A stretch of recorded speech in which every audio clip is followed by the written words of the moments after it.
The girls. Hi everyone. If the dog is lying under the bathroom counter all day, you're going to say to yourself, there's something wrong with the dog. And let me tell you, there's a good chance that that dog's got adrenal fatigue. Actually, the dog is not the dog is me. And maybe you. And I wanted to make this video as a follow-up to my last one on adrenal fatigue, because adrenal fatigue is something that I think people don't know enough about. I didn't even know. I sort of found out by chance. And the symptoms of it can be very easily confused with something like depression, or maybe even laziness, or having a bad attitude, or chronic fatigue, and other things too. And by the way, this is not medical advice. I'm going to make this video because this is something I've been dealing with, and I think a lot of people deal with, and I'm just sharing with you what I've found and what works for me. So adrenal fatigue, basically what this is the toll on your health taken by chronic, unremitting, toxic stress. If you're wondering where's my stress coming from, well, there's life stress, but I think that the main thing in my case was having restless leg syndrome for over 7 years now. And if you don't get enough sleep, that in itself can damage you or your whole system and just throw everything off. And for me, it got worse once I put my son in school and I started having to get up at 7 in the morning. Basically, it was like in a chronically sleep-deprived state, and that makes you more susceptible to stress. And then what happened after a while was I started just feeling like less and less motivated, more and more tired. Even my memory started to be affected. I felt like I had no brain in my head. And then eventually, and this is what happens with adrenal fatigue, is I started to feel like I was losing my sense of humor. And you guys know me, humor is very important to me. So I was like, what is wrong with me? Have I gone crazy or what? But I thought, you know, I wasn't always like this, so there's something must be wrong with me. And I endeavored to find out what it was, and I realized from my sleep patterns, what sleep I was getting, that's adrenal fatigue. And if you're wondering what the sleep pattern is, your body, your adrenals produce a hormone called cortisol. This is a stress hormone, but you know, you need some of it to give you energy and motivation. And a normal pattern would be like high cortisol, high-ish in the morning, and then it should decline over the course of the day and be low at night, and then the production stops during the night, and then it goes back up in the early morning, and then you wake up with energy. So when the cycle is disrupted, you get stuff like waking up exhausted. Takes you till about noon to gear up. By 2 you're exhausted again. In the evening you have some energy, and then you can crash out at 10 or 11, but then you'll wake up in the middle of the night lit up like a light bulb, or you stay up and you get a second wind and you can't get to sleep. Then you wake up exhausted again. So if you have that pattern, not medical advice, just saying, there's a good chance maybe you have adrenal burnout. So I've actually been having some success with dealing with this, but let me tell you, it's not like there's a quick, easy solution. You just pop this supplement or this pill or whatever, and it's all done, and you know, it's fixed, and you can just sort of get on with your life. It's like kind of an ongoing journey / battle that takes quite a bit of effort. You have to stay on top of it. So the number one thing is you got to decrease the stress, for one. The problem is if your cortisol is all whacked out, you're going to be just feeling stressed all the time for nothing. So how do you get this back in balance? Well, one thing was the sleep. I was starting to actually get insomnia. Now, believe it or not, I found a supplement at the pharmacy called Relax and Sleep, and I was like, yeah, sure, whatever. But believe it or not, it actually has been working really well for me. It's got valerian, hops, catnip, and passion flower in it. I'm not saying you should take it, just saying it worked for me. Okay, so there was that. Another thing is for the nervous system in general, B-complex. But there's a lot of B-complex out there that are inactive forms that are not really going to work so well for your body, especially B12, which isn't absorbed so well in the gut.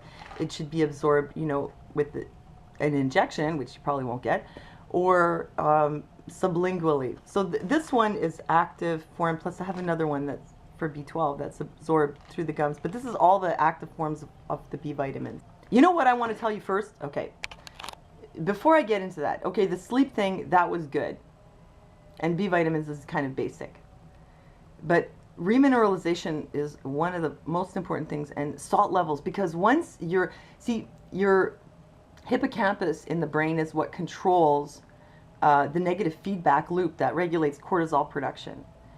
And once the hippocampus is also like the area of the brain that is the most easily damaged by excess cortisol. Like, you can actually shrink parts of your brain with it. And so once that starts happening, it no longer effectively controls this negative feedback mechanism, which keeps it at a set level. So then the whole thing goes out of whack. And you know what, I'll come back to that later a little bit. But one of the things that happens with this is that your electrolytes, like your sodium levels, will be off. And I saw in my hair analysis almost 2 years ago, my potassium was really high, my sodium wasn't so high. I didn't know why. Well, it turns out that once your adrenals malfunction, how well you control the levels of various minerals in your body, especially sodium, is also affected. And so one of the things that you can do for this is use salt, but not table salt. What I have here is called Sole. This is like an ancient remineralizing remedy, salt and water. And it's made from Himalayan pink salt. You put a cup in filtered water and you let it stand overnight. And then you take about a teaspoon of this and put it in a glass of water in the morning. I am amazed at how well this is working. Actually, I started with ocean water, which is extremely expensive. So I did that for about a month. I made the bottle last a month. And I got something out of that. Then I found out you can do it this way. And I'll give you a link for where you can get more information on Sole. It's an old remedy for all kinds of things. And one of the things noticeably that they mention are psychological health. The psychological health is really tied basically to your physical health. I mean, if your thyroid or your adrenals are out of whack, you're not going to be feeling right and you're not going to be acting like your usual self. But that doesn't mean that it's, it's not really a mental problem. It's a physical problem that affects your mood and your ability to function, and so this salt water was noted to have good psychological effects, like maybe antidepressant effects, because really what it's doing is just making you healthier and remineralizing you so you're able to cope with stress and all these things better. Anyhow, I find that has been working really well. And the other thing was, obviously avoiding the sugar and the flour, the wheat, and trying to eat in a healthy way. So those were two things, and the sleep. Now the other thing was for supplements. All right, there's this, which is L-theanine, which helps you produce GABA in your brain, which is basically the same chemical that Valium and stuff makes you produce, although this is not Valium. And the thing is, you can buy GABA pre-made supplements, but it doesn't cross the blood-brain barrier, so it might relax your body, but not so much your mind. But the L-theanine, which is really just green tea extract, so I guess you could probably just drink a lot of green tea. I find that this works. It's good. It's calming. And the other one, which I just discovered recently, and I might try a lot of supplements, but I weed them out and I only use the ones that really work in the end, is this is called Serenity Formula. It's got rhodiola in it, which I already knew. This is good for sort of rebalancing you after you've been through a lot of stress for your adrenals. But this has got ashwagandha in it. I mean, I cannot believe what a difference this makes.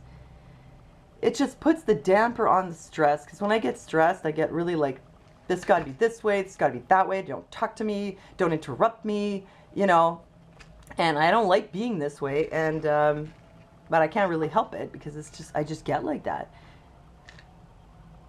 And this is amazing, because I take this and suddenly I can just sort of chill out and I just feel better. It puts a smile on my face.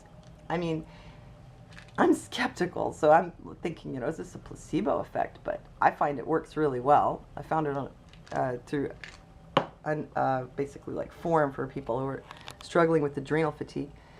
Anyway, the ashwagandha, I find it works well. For me, it's really worth it. So those are the main things. And exercise-wise, you have to be careful, because if you do too much intense exercise, you could just burn yourself out more. I mean, because when you get to a point with this, it's like you have chronic fatigue syndrome. I mean, everything you do just wears you out. So the better thing to do, what I found, is to do exercises that increase your energy, like what you would call qi in the East, such as Tai Chi, which I don't do, or yoga. And yoga, that works pretty well for me. And plus I've been doing a little bit of cardio and, like hooping and exercise. And just do a bit of it is okay. but I wouldn't recommend that anybody, I wouldn't recommend anything. Actually, this is what other people recommend, is to not overdo it with the exercise. Now, this is a really, really important thing to get a handle on, because cortisol, when it's unregulated chronic stress, like I said, will damage your brain. One of the things it'll do is it'll damage your memory. And this is why, they call it depression in some cases, where they say, oh, you feel foggy, you can't remember things. Well, maybe it's you're getting burned out, and it's the cortisol that's affecting your memory. And the problem with this is that, like I said, well, the hippocampus is the area of your brain that's associated with memory, recall, and things. And it's also the part that regulates the cortisol. The negative feedback loop, which is like, it keeps it at a certain point. If it goes too high or too low, it'll bring it back to where it's supposed to be. And this is the area that's so easily damaged by cortisol. So, if you get to a point where that area becomes damaged, it's like a runaway train. They call it the degenerative cascade. And at that point, things are just going to keep going downhill, because it's very hard to get it back. And this got me thinking that what they call age-related cognitive decline, and also age-related weight gain around the middle, that maybe those really are just the effects of middle-age related chronic toxic stress, and the effect that that has on your adrenals and your cortisol levels and your brain. And so the time to rein it in is before, not after, because then it could be almost impossible. So I want to share this with you. I'm having some success. I'm going to do it because, I finally realized what's wrong with me. And I think the restless legs, the poor sleep, had a lot to do with it. And for some people, it's just, they just can't get enough sleep for other reasons. Or there could be something else that sets it off. But whatever it is, it's got to be dealt with. Otherwise, it just gets worse. And I definitely feel a lot of improvement. I mean, I feel like more motivated and more relaxed. I sleep better. I'm happier. I'm more like I used to be, because you guys know me pretty well up from all these years, and maybe some of you could tell that I look like my nerves were shot. And they kind of were, and like I said, it affects your sense of humor and everything. But it can be remedied. So if you've dealt with anything like that, let me know. Oh, I think also, sometimes fibromyalgia and chronic fatigue, which I mentioned before, they might originally, a lot of things might stem from stress. And the weight gain around the middle, the reason I mentioned that is that that's also related to cortisol being too high. So let me know if you've had any experience with this, or if you're struggling with anything like that, or if you have any links to post. And thanks for listening to me, and I'll see you next time.